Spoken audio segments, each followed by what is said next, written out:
ఇప్పుడు మనం ప్రీవియస్ క్లాస్లో మనం రిఫ్రాక్షన్ అంటే ఏందో తెలుసుకున్నాం. రిఫ్రాక్షన్ అంటే ఏంది? Bending of A light ray is called refraction. ఎందుకు బెండ్ అవుతుంది?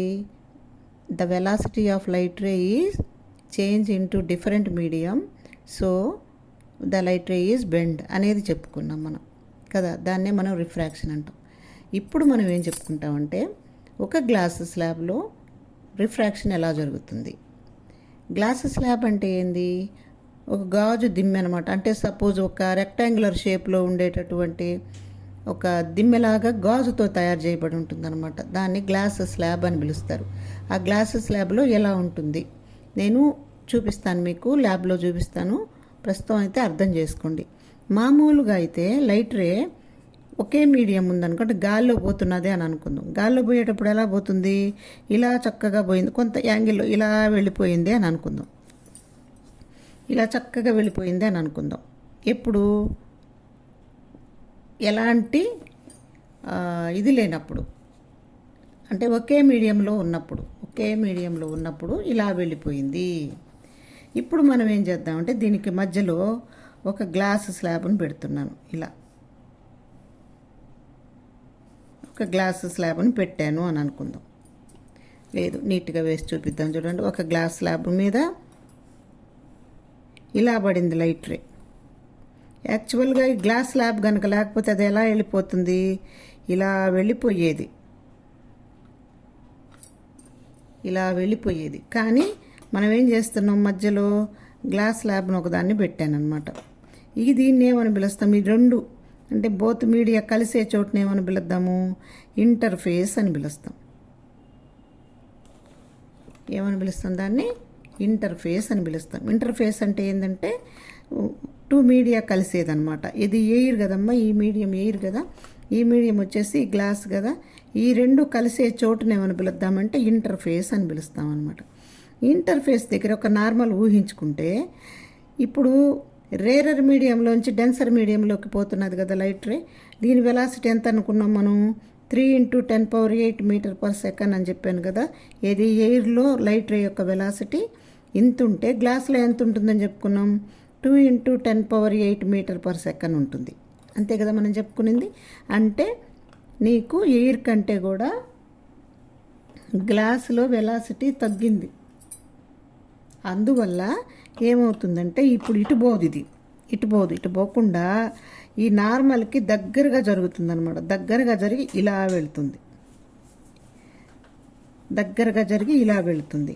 అంటే ఇక్కడ మళ్ళీ ఇక్కడ ఏమైంది? ఇంకొక ఇంటర్ఫేస్ ఒకటి వచ్చింది. ఈసారి ఏంది? గ్లాసులో నుంచి ఎయిర్లోకి పోతున్నది. అంటే డెన్సర్ మీడియంలో నుంచి రేరర్ మీడియంలోకి పోతున్నది. ఇప్పుడు ఒక నార్మల్ గీసుకుందాం. నార్మల్ గీసుకొని ఎట్ట పోతుంది? అది కొంచెం దూరంగా పోవాలి కదా. ఇదిగో ఇలా పోతుందన్నమాట. అంటే మామూలుగా గనకైతే లైట్ రే ఇదిగో ఇట్లా చక్కగా వెళ్ళిపోవాలి. కానీ అలా వెళ్ళడంలా మధ్యలో మనం ఏం చేస్తున్నాము? ఒక గ్లాస్ స్లాబ్ను పెట్టేసరికి ఇక్కడ 2 టైమ్స్ మనకి రిఫ్రాక్షన్ అనేది జరుగుతున్నది. 2 సార్లు జరుగుతుంది. ఎట్లాగా? మొదటిది వచ్చి రేరర్ మీడియంలోంచి డెన్సర్ మీడియంలోకి పోతుంది.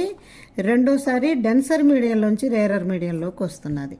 అంటే ఇక్కడ ఒకసారి రిఫ్రాక్షన్ జరుగుతున్నది, ఇక్కడ ఒకసారి రిఫ్రాక్షన్ జరుగుతున్నది. కాకపోతే ఇక్కడ జరిగే రిఫ్రాక్షన్కి తేడా ఏంది అని అంటే, ఇక్కడ రేరర్ మీడియంలోంచి డెన్సర్ మీడియంలోకి పోతున్నది కాబట్టి నార్మల్కి దగ్గరగా జరిగిపోతుంది. అదే రెండోసారి జరిగే రిఫ్రాక్షన్ ఎట్టుంటుంది అంటే డెన్సర్లోంచి రేరర్లోకి పోతున్నది కాబట్టి నార్మల్కి దూరంగా జరుగుతుంది. ఇక్కడ కొన్ని పదాలు మనం నేర్చుకోవాలి. ఏమైంది అవి?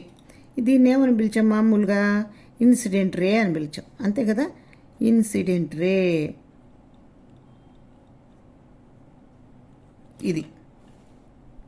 ఇది నార్మల్, మనకు తెలుసు.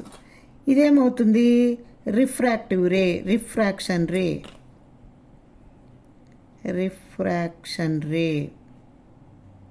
ఇది. మళ్ళీ ఇక్కడ ఏమైంది? ఇక్కడ మళ్ళీ ఇంకొకసారి రిఫ్రాక్షన్ జరిగి బయటకు వస్తున్నది కదా. దీన్ని ఏమని పిలుస్తామంటే ఎమర్జెంట్ రే.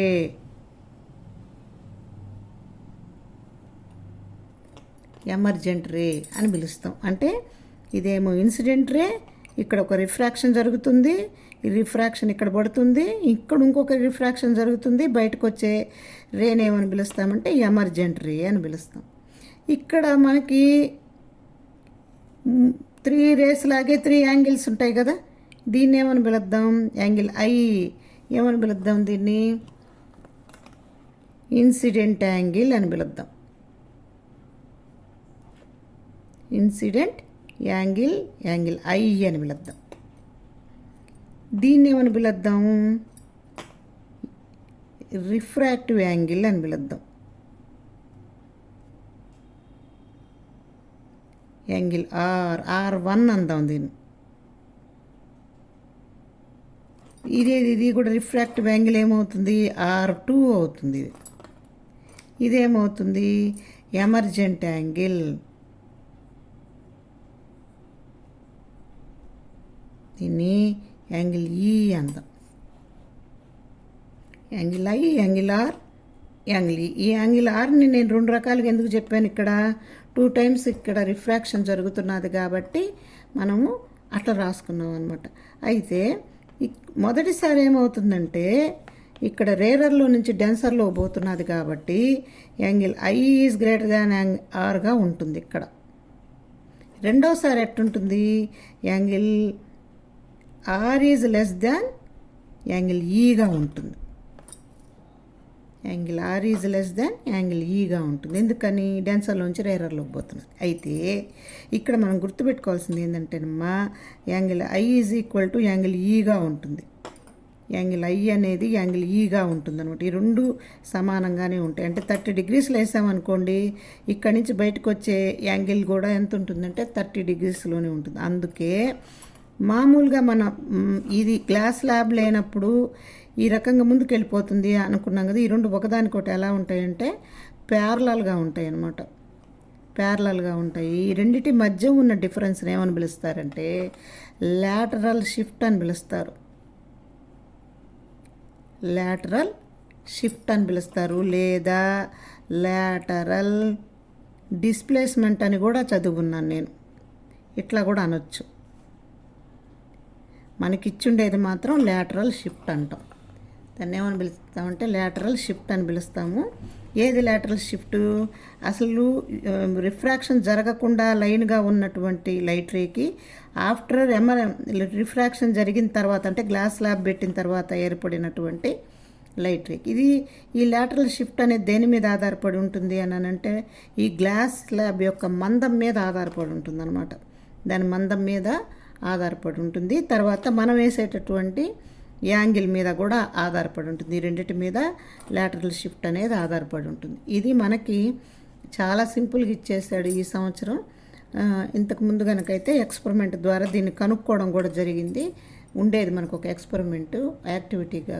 ఇప్పుడు అంత లేదు, జస్ట్ ఎక్స్ప్లెనేషన్ మాత్రమే. మళ్ళీ చెప్తున్నా చూడండి ఒకసారి. గ్లాస్ ల్యాబ్లో రిఫ్రాక్షన్ ఎలా జరుగుతుంది అంటే మామూలుగా 2 టైమ్స్ జరుగుతుంది. ఇక్కడ మొదటిది రేరర్లోంచి డెన్సర్లోకి పోతుంది, రెండోసారి డెన్సర్లోంచి రేరర్లోకి పోతుంది. ఈ బయటకు వచ్చేటటువంటి యాంగిల్ని ఎమర్జెంట్ యాంగిల్ అంటాము. ఎమర్జెంట్ యాంగిల్ ఇది ఇన్సిడెంట్ యాంగిల్, ఎమర్జెంట్ యాంగిల్ 2 ఈక్వల్గా ఉంటాయి. అందుకే గ్లాస్ ల్యాబ్లో లేనప్పుడు ఒక లైట్ రే పోయేటటువంటి దానికి ఈ 2 రేస్ ఎలా ఉంటాయంటే ప్యారలల్గా ఉండొచ్చు. ఈ రెండింటి మధ్య ఉన్న దూరాన్ని మనం లాటరల్ షిఫ్ట్ అని పిలుస్తారు.